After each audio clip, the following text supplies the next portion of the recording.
when everything is held by fate. How could I ever know you when everything lies in disguise? How could I ever forget those eyes looking for my will? How could I ever know more when everything is held by fate?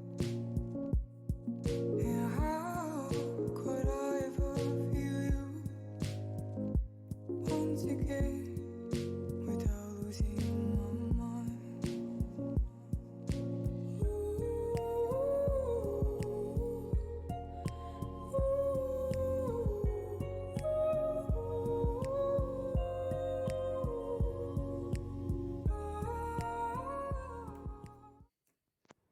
Assalomu alaykum aziz obunachilarimiz. Mana bugun biz birinchi darsimizni o'tamiz. Biz birinchi darsimizda to'g'ri figura chizishni o'rganamiz.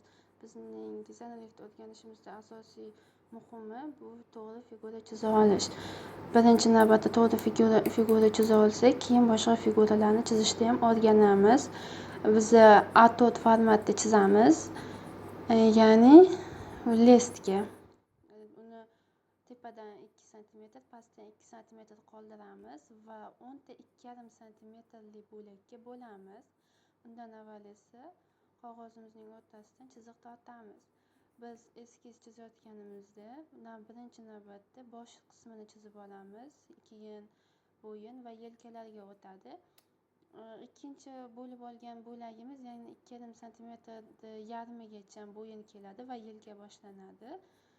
Undan keyin esa bel, buksa va 3 ta bo'lagimiz, ya'ni 2,5 ta bo'lagimiz, 3-chi bo'lagimiz u tizzadan to'g'ri keladi. O'sha qismida tizza bo'ladi va ikki qismi tizzadan pastki va oxirgi bir bo'lak, ya'ni 2,5 oxirgi santimetrimiz bu oyoq qismiga to'g'ri keladi, to'piqdan pastki qismga to'g'ri keladi. Qo'llarimiz esa buksadan tushib turadi, ya'ni 5-chi yoki 6-chi katakchalarimiz orasida joylashishi kerak. A4 formatda chizayotganimizda oyoqlari uzun bo'lsa chiroyliroq ko'ringanligi sababli 10 ta bo'lakka bo'lib olamiz. Umuman olib qaraydigan bo'lsak, eskizda 10 yoki 9 bo'lakka bo'lib olishimiz.